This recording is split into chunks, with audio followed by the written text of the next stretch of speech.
So I have Vance in a box, and it is all the stuff about me. So my books are in there. There's a book of testimonials, there's video, there's food, there's little toy prizes and things like that. And it's all designed to get them onto the call, what Zoom call or whatever, and prepare them for that call. I'm Sylvia Garibaldi, founder and CEO of a well-established marketing training and done-for-you services company, tailored specifically for the modern legal and financial professional worldwide. While it's taken some trial and error to figure out which methods get the best results for professionals who are looking to grow their practices, fast forward to today, my team and I have nailed down and perfected a process that has helped so many of our clients consistently achieve outstanding results and create a legacy for their practices. I created the Serve First, Sell Later marketing podcast to give you simple, actionable, non-salesy, and results-driven marketing to grow your legal or financial practice like so many of our clients have. If you're a lawyer, mediator, financial, or divorce professional who is looking to become highly visible and wants to create a practice that makes an impact, then you're in the right place. Let's dive in. Hello, everyone, and welcome back to episode 96 of the Serve First, Sell Later marketing podcast. I just wrapped up an amazing conversation with Vance Morris of the Deliver Service Now Institute, who spent a decade at Disney and now helps regular service businesses create wow moments that clients can't stop talking about. And I think what instantly wowed me about Vance wasn't just that he spent a decade at Disney, it's how he's taken that Disney magic and turned it into practical, doable strategies that any professional can use to create unforgettable client experiences. And I was really impressed by how simple but powerful his ideas are. So get ready to take notes because this conversation will completely change the way you think about the client experience. Let's dive in. Vance, I'm so excited and honored to have you here today on the Serve First, Sell Later marketing podcast. I know when we first connected, you had shared the idea of Disnifying a business. And I knew immediately when you said that, that was something that our listeners would be very keen on learning about, particularly given that our audience is lawyers, mediators, and divorce professionals. So, welcome to the show, Vance. Super excited to have you here.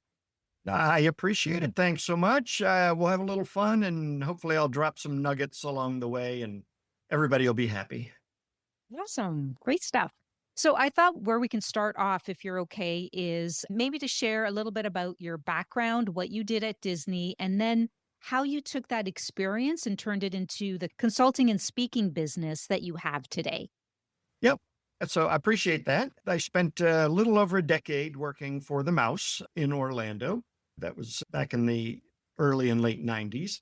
I was lucky enough to be on the opening team of a number of their resorts. So, not just working in them, but in the design I was in the food and beverage department. So we were designing the restaurants and I worked a lot with character development. So we had what was called character dining, where instead of you waiting in line in the hot sun for a half hour to get an autograph, well, you could just sit down, have a nice meal, and Mickey Mouse comes to you. And that was really one of my first lessons in Disney selling free stuff, which is a brilliant strategy. So, as I mentioned, you could go into the theme park and get an autograph. Well, I don't want to say it's free because you had to pay to get in, but you're not paying extra for the autograph. But if you wanted to have a better experience, a higher experience, you're able to now buy the autograph essentially by having dinner or breakfast at a character dining destination and the characters come to you. So, always look at having different tiers of service based on what kind of client or the value of a client. I think that's really important. So I guess you started in that industry and then you kind of moved into the consulting and speaking business. Do you want to share a little bit about that? Oh, sure. Yeah. So I did actually have a couple of jobs after Disney. Found I make a lousy employee. I just don't like to be told what to do. So I started some home service businesses here in Maryland. And I used my Disney knowledge of marketing and customer experience and sales and really grew them. And we targeted those businesses at an affluent market because, renters should have clean carpet. I just don't want to be the one to do it. I want to clean nice, affluent homes because generally they take care of them better. So my work is easier. So we were targeting the affluent and it went really well. And people started asking me, oh, geez, Vance, you're not working very hard. How are you doing all this? So I started coaching and consulting and speaking. So I've got some coaching groups, a mastermind. One of the fun things I get to do is take business groups down to Disney for full immersion boot camps. So I take business owners or business groups. We go down for 3 or 4 days, half in the classroom, half in what I call a walking classroom through the theme parks. And I'm pointing everything out and showing you how to adapt what Disney's doing to whatever industry you're in. Because, unless you own a theme park or a roller coaster, you don't want to copy what Disney's doing. You want to adapt what Disney's doing to your thing. And actually, I've got one of those events next week. So I'm getting ready and raring to go for that one. That's fantastic. I can see so much value in that. So, for our listeners, as I mentioned, they are professionals, lawyers, mediators, and divorce professionals. Can you share with us exactly what you mean by the word Disnify? Because we're going to dive into this a little bit more. And then the second part of my question is, why does this concept matter so much for professionals who may think that their work is maybe too serious or too different from Disney, if you will? Sure. Let me take the second question first and just say that all businesses are commodities. A dentist is a dentist is a dentist. There's only so many ways you can clean teeth. What separates one dentist from another? Well, it's the in-office experience. So we're all in commodity business. I'm in a commodity business. I own commodity businesses. Attorneys are commodities. So how do you separate yourself from all of the others? And it's through the experiences you provide. We assume you are good at what you do because that's like just bare entry into the market. To add experiences on top of it, this is where you're separating yourself. And a number of reasons why you want to do this. One, well, you become perceived as an expert, an authority in that particular field, which then gives you what I call price elasticity. So there's tremendous elasticity in your fees. You can charge more because you are providing a better experience. Real quick, I own a carpet cleaning company. Right now, we charge about 40% more than our closest competitor. Now, I'd love to say that I clean carpet 40% better, but I'll be honest. Okay, it's 39, but no, I'm just kidding. But because of all of the experiences we have baked in, all of the customer guarantees and warranties, it gives us tremendous price elasticity. And when we're presenting price, I don't want to say it becomes irrelevant, but it's certainly no longer the deciding factor as to whether they're going to work with us. Sure. Yeah. I think that what you've said is so applicable to professionals because they are in a very saturated market. And so for them, it's all about how do I distinguish myself from my competitors? We know that there's many attorneys, lawyers, mediators out there, divorce professionals that run the gamut from, a CDFA to a divorce coach. And so they need to distinguish themselves from the competition. So I think what you're saying here is really applicable to them. And so thank you for answering that question because I think it's important for them to understand how they need to separate themselves from the competition. And we'll dive into that a little bit further. But sure, go ahead and answer the first part of the question, the definition of Disnify, if you will. Our definition of Disnify is creating experiences out of the mundane. So we all have boring, mundane things we have to do day in and day out to keep the business up and running, answering the telephone, responding to email, sending out proposals. It's all just, everybody does it. It's got to be done. Disney has just figured out a way to create an experience out of all of those touch points. There's an experience in answering the telephone. There's an experience when you walk through the front door of the office. If you look at your entire customer journey, and this is an exercise I strongly recommend everybody do, is map out your entire customer journey. Where does your company touch a customer or client or prospect? I use the words interchangeably, but where do you touch the client?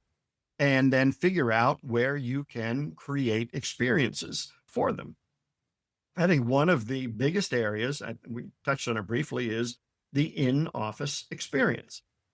And I don't want anybody to miss this, because this is not about being goofy, no pun intended, or just weird and not serious. You can still have a serious business. You're dealing with serious issues and you don't want to make light of it, but you can elevate the level of service and the experience that you're providing. So I have one client, just to give you a quick example.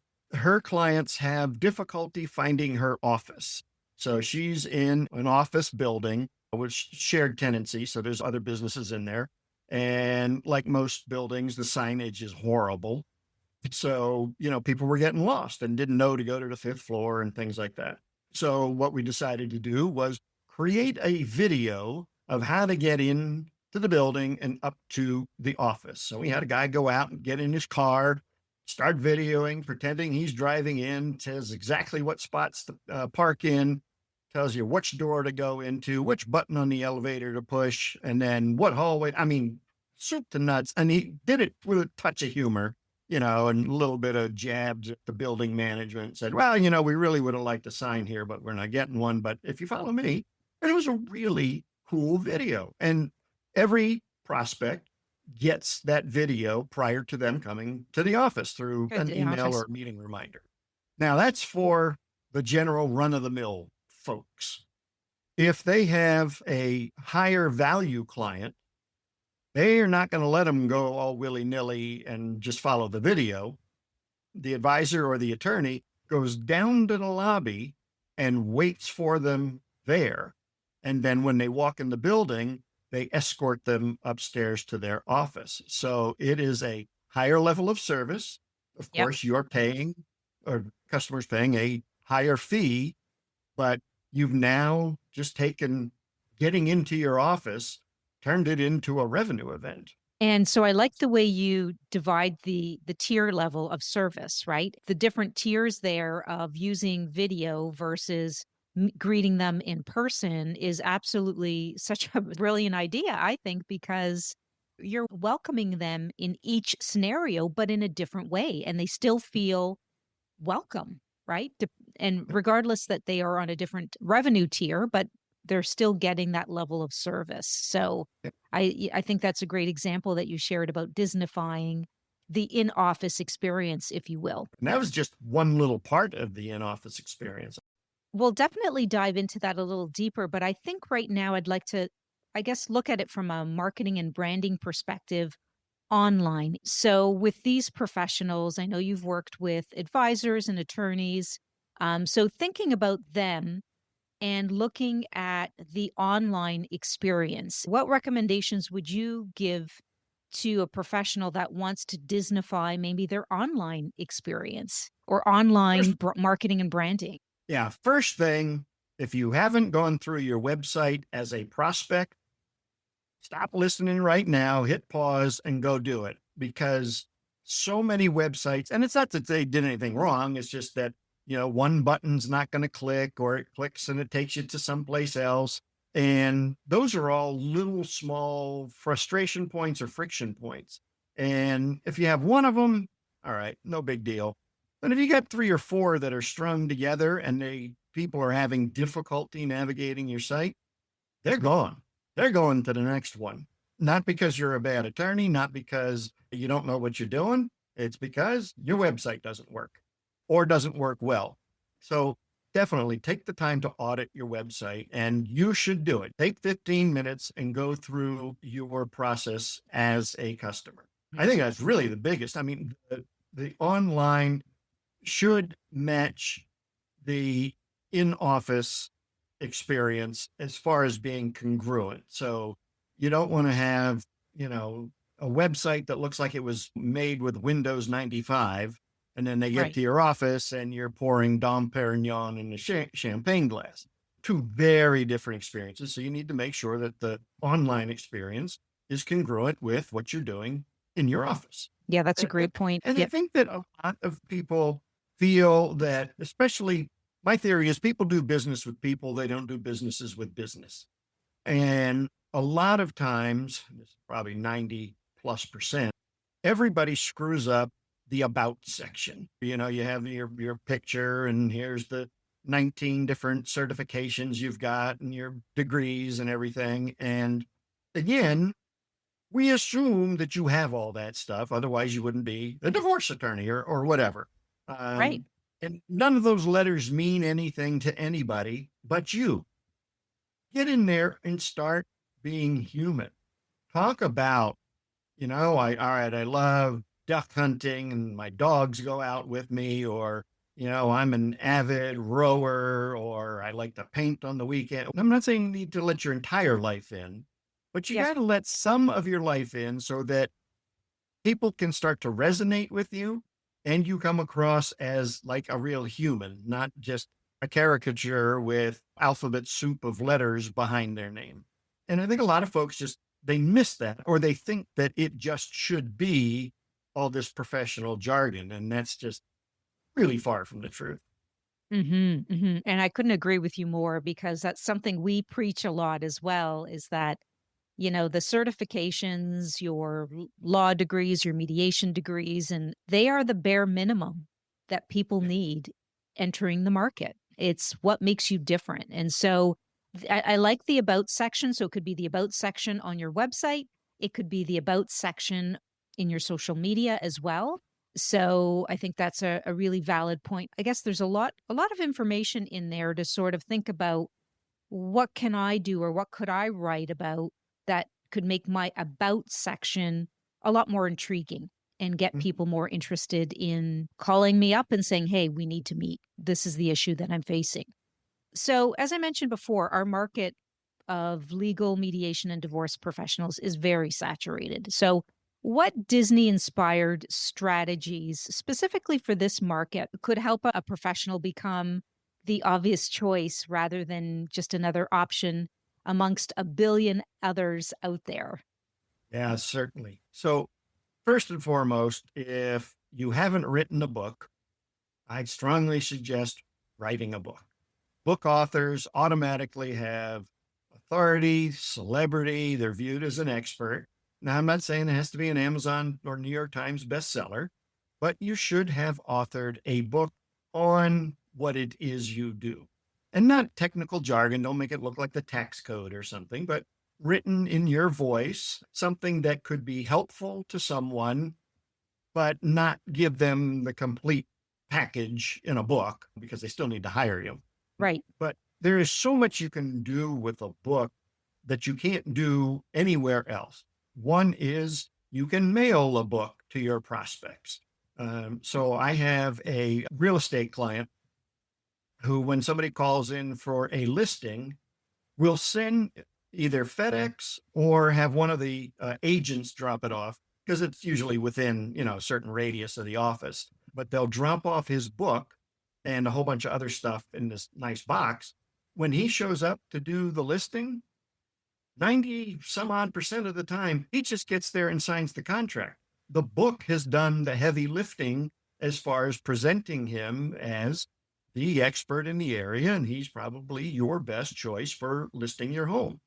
With attorneys and the legal profession, you might have a little bit of a longer window before they hire you. So now you can start sending stuff through the mail. I preach get offline as much as you can Yep. because all your competitors are online, whether you're on social media or there's ads, legal ads for malpractice or personal injury, whatever it is. But when you go into the mailbox, you're it. Your competitors didn't follow you there. I mean, yes, you'll have some credit card offers and maybe a catalog or two, but the mailbox is just empty. I mean, it's just the greatest place to be because you can stand out there. And Yep. if you send your book in a box, well, who doesn't open a box? You don't care who the box is from. You're going to open it, right? I mean, an envelope, you could look at it and say, oh, yeah, that looks like commercial mail and toss it. And your sales letter never gets opened, but a box, yes, 100%. If you're sending your book in a box with a little note in it, it's going to get opened. And that's what we want our marketing to do is one, you got to get it opened. And then two, you got to get it read. So if it smacks of an advertisement, it's not getting read. So Right. your book has to be written in a way that it really is a 100-page sales letter, for lack of a better word, but it is designed to deliver value to your prospects. Yeah, I love that idea because you're building your brand and they're pre-sold before you even meet them. Because if they do want to read it and it addresses their pain points, then you've kind of done all the pre-selling in advance. And, there's a good chance that they will say yes when it's time for them to use your services. So I think that's a brilliant idea. Is there anything else that stands out for you that you think could be a valuable tool in helping these professionals distinguish themselves from others? Sure. Well, certainly the in-office experience, if we're getting them that far. I've got a client that when they offer to, hey, would you like a glass of water or a cup of coffee? Yep. And, they usually somebody will rummage around in back for an old bottle of water. One of my clients has printed a very nice menu. You go into a fancy restaurant menu, and one side is a list of 8 different waters, sparkling and still, and from cherubs and Tanzania. And then on the other one is all of their coffee drinks. And you can pick whatever you want. And they will literally go and make your coffee drink in their kitchen while you're waiting and serve it on a silver tray. So Right. you're elevating every step of the service. There's nothing hokey about this. There's nothing Disney childish about this. This is just an elevated level of service. It has Yep. nothing to do with law, which is fine. It's supposed to be that way. And once you start to do these things, there is a reason to do all this, by the way, not just price elasticity, is you become tellable. And that's what we want is word of mouth marketing. And there is no better way than to create these little wows along the customer journey to create a tellable moment. And when I work with clients and my coaching members, my advice to them is at the end of any transaction, one of their customers should be saying, "Oh my God, you'll never guess what happened in the attorney's office today," followed by something good like, "Oh my God, I went in there and it was like they had a little mini Starbucks. I got they made my favorite coffee." Or I tried this new water. So if you just have an ordinary experience, Right. nobody's going to talk about you because there's Right. nothing to talk about. You don't go home and sit at the dinner table with the whole family and say, "Oh my God, you'll never guess what happened at the oil change." That conversation Hmm. just does not occur. But if you were at the oil change and, the service was amazing and guys wore bow ties and white shirts and gloves and, did all this stuff for you, squeegee your windshield, check the air pressure, kind of like a 1950 style service station, that is something that's tellable. It wants Hmm. to be talked. People are going to Right. talk about it. We just need to direct what they say. So, some mediators and other divorce professionals, and even some attorneys, as you know, are starting to do a lot more online in terms of operating from online or virtual arenas. And I love the idea of the in office experience. But for those that are maybe operating more on an online experience and maybe have less of a budget, what would you recommend? Because I really loved your idea about sending out that video. Like you knew the client that you were working with, she knew that people were having difficulty finding their way into the building. So you created that video. And I love that idea of just creating that experience and sending that out from an online perspective, saying, "Hey, we've got your back." Anything else that you can think of from an online perspective for those professionals that operate mostly online? Is Yeah, there any other experience from an online perspective that I, you've maybe created or helped your clients create that you could share with our audience? yeah, that's a great question, and I love it because you're limited to your imagination. So what I like to do, again, using the mail or FedEx or UPS, Yeah. is send them a box. Now, it's important that you know the lifetime value of your client. So, I mean, if your client's only worth $100, you probably don't want to do what I'm about to explain to you. If your client's worth 5 grand, this is perfect for you. And so you want to put you in a box. So I have Vance in a box, and it is all the stuff about me. So my books are in there. There's a book of testimonials, there's video, there's food, there's little toy prizes and things like that. And it's all designed to get them onto the call, what Zoom call or whatever, and prepare them for that call. And then they have my stuff all around me when they're making the call. So I have literally invaded their space with my stuff, and Yep. I've created little mini me in their office or in their room. So I love doing that. And then also, people always send the $5 Starbucks gift card, which I just, $5 doesn't get you anything at Starbucks anymore. That's for Is sure. actually sending the coffee through the mail. So there's companies out there that sell little single serve, beautiful pour over, delicious coffee. And you put that in an envelope with a little note that says, hey, why don't you brew this cup of coffee so you have something to drink during our meeting? You can either put your book in there or just, a little postcard that turns a virtual coffee into a real coffee. Into a real And, coffee. you know, Yeah. so yeah, I think even though you're online, there's still a lot of offline stuff you can do to, again, literally try and put you in the room. To stand out.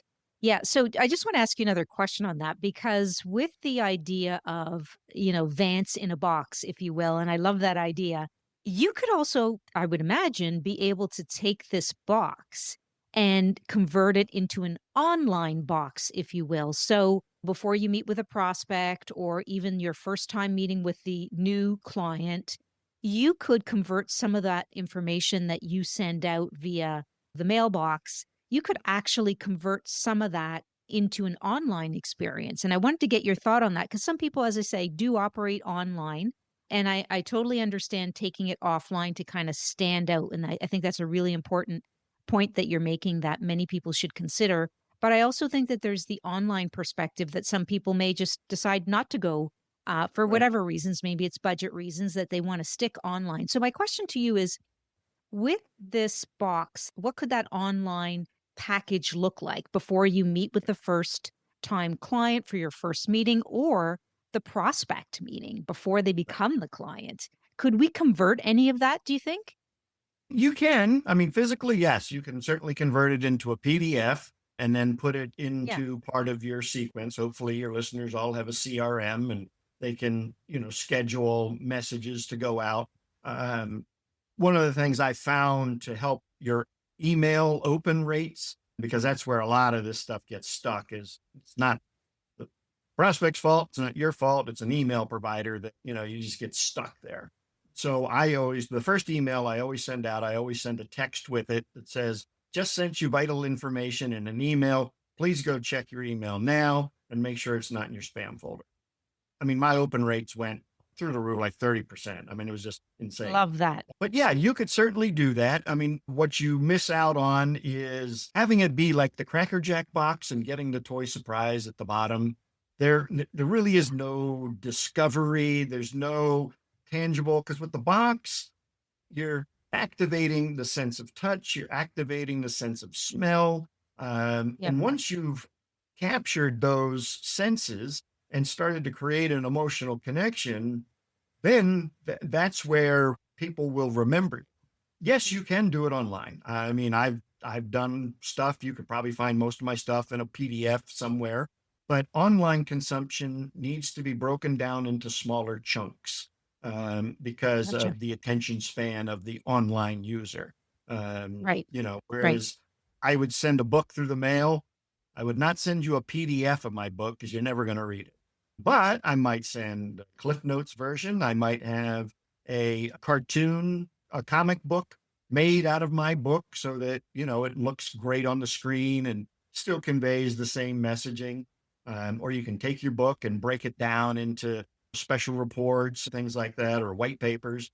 You Yeah. can certainly do all of that. And if you can There's the send it Kindle version. exactly, video, I would use multimedia when you are online. So, click here for a video about how to figure out how much your case is worth, or you could have a video guiding people through whatever. but I would not just do email and text. Right. I You would do a break it combination. up, break it up. Yep. Yep. So you mentioned emotional bond. And so with the work that lawyers, mediators, and divorce professionals do, it's a highly emotional profession that they're in because they're dealing with people that are in very high stress situations. How do you think professionals can create that kind of same bond with clients so that they not only come back, but also refer others, if that makes sense? Because it's a Mhm. really stressful situation that they're in. When you go to Disney, it's usually happy and lots of great things you're looking forward to it, but people typically are not looking forward to seeing their divorce mediator or maybe a workplace mediator that has to go into an office and start to deal Right. with the difficult emotions of maybe the employee and the manager kind of thing.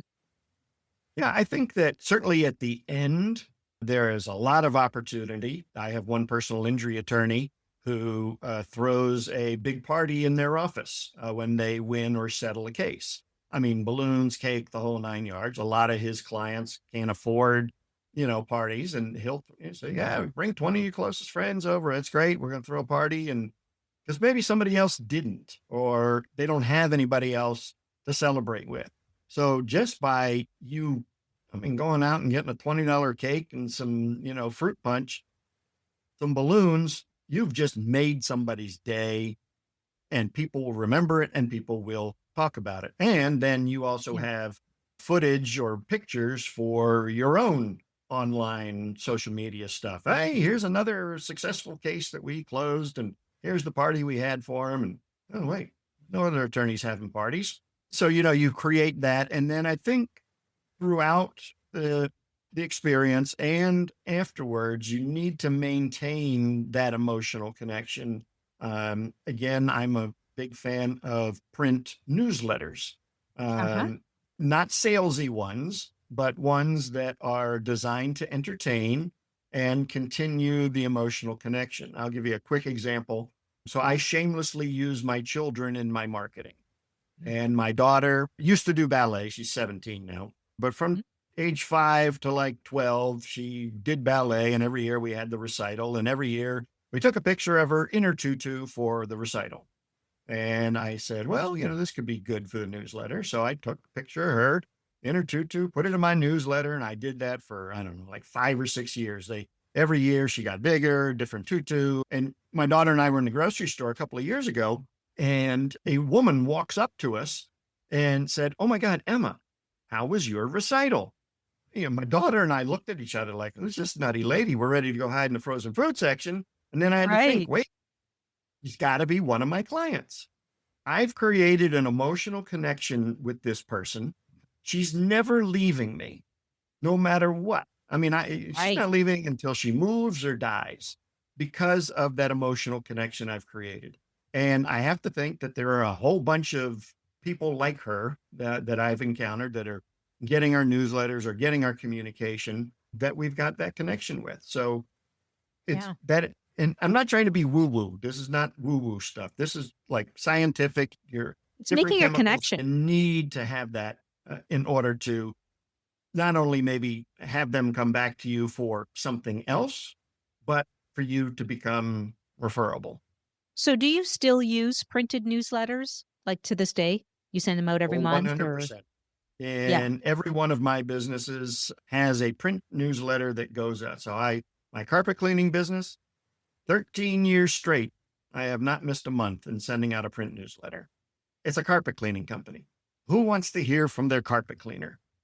Right. I mean, really. But if the newsletter is done right and it's entertaining, it's more like Reader's Digest Light. It's Mhm. designed to entertain and stay in front without selling. Because if the Yeah. only time you ever hear from a company is when they want to sell you something, when they want your money, well, that's not a relationship, that's Yeah. transactions. So you've got to mix up your communication with non salesy stuff, and the only design is to further the emotional connection. And so, I really love that idea of using print, but some people have limited budgets, right? So Mhm. print can be very expensive. Let's face it. There's no way around that. But, maybe if people want to do print, they could maybe have 12 newsletters a year and maybe every quarter, it's a printed version, for Mhm. example, just to kind of let it stand out and maybe Yep. not as much of a cost. And it doesn't have to be a newsletter. It can be a postcard. Postcard So yeah, there's a lot of different ways you can, work within a budget.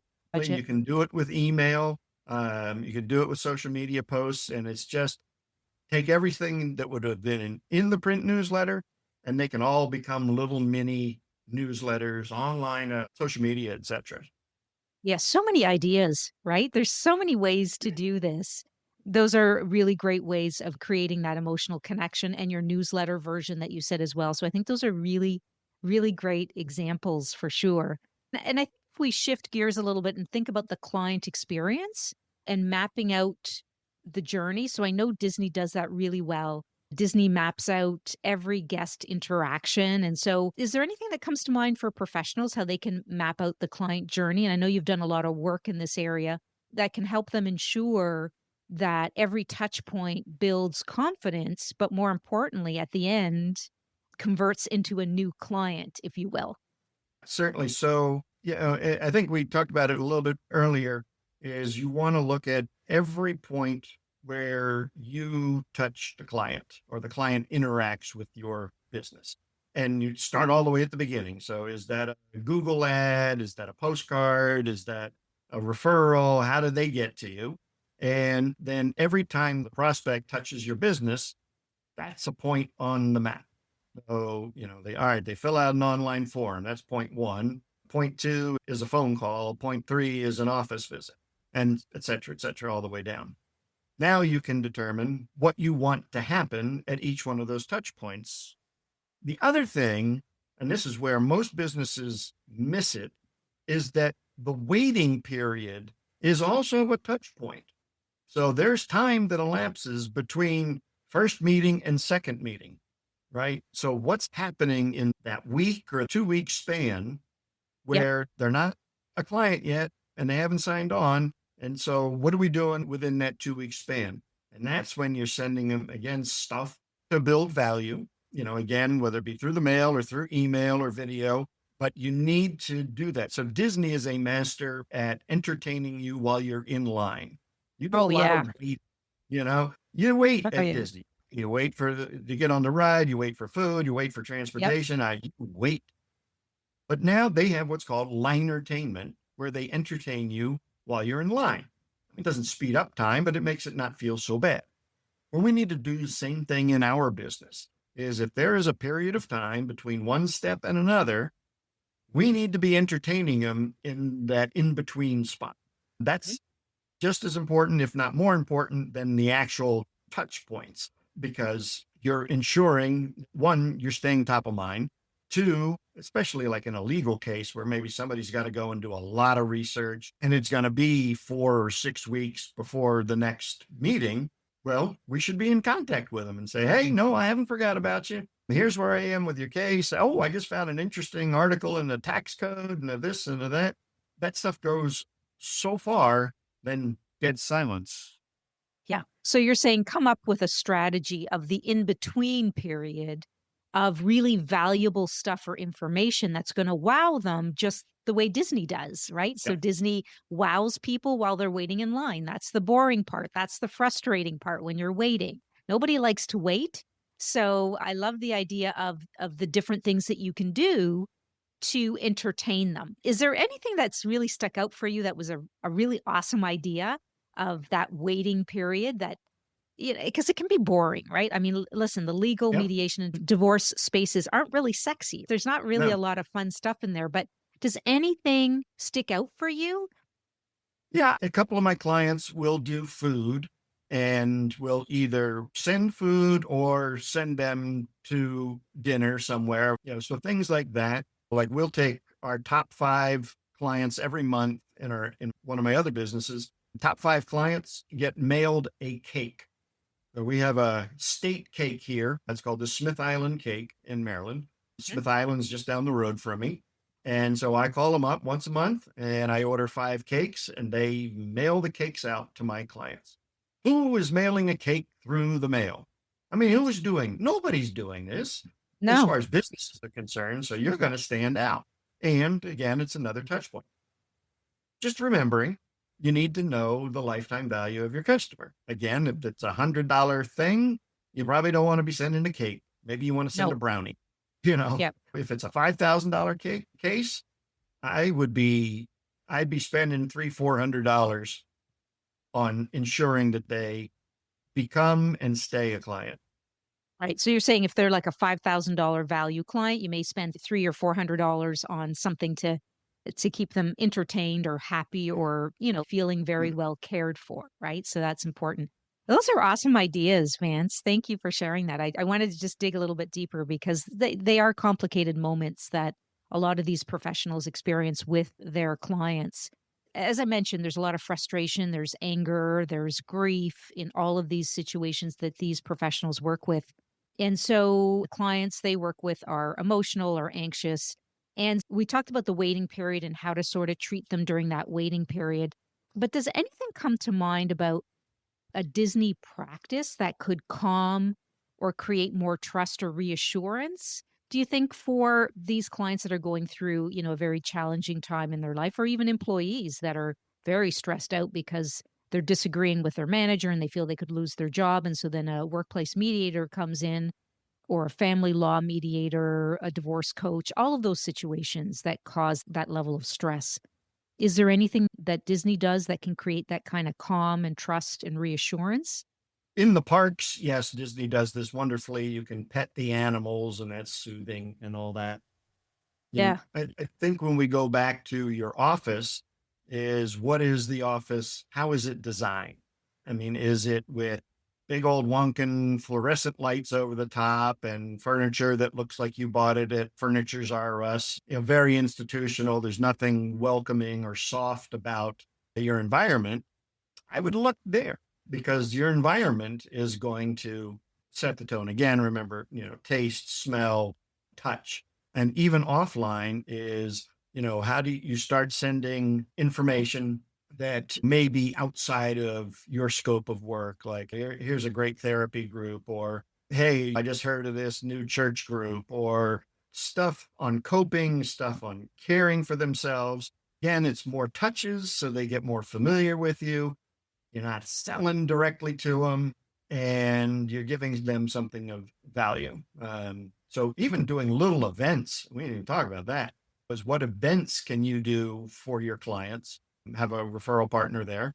But, can you bring in stuff, bring in a local chef to do a cooking demonstration, or just things that are not law and that are just fun. And you'll always be remembered as the attorney who taught me how to make grilled cheese. Yeah, that's awesome. Those are really great ideas and suggestions.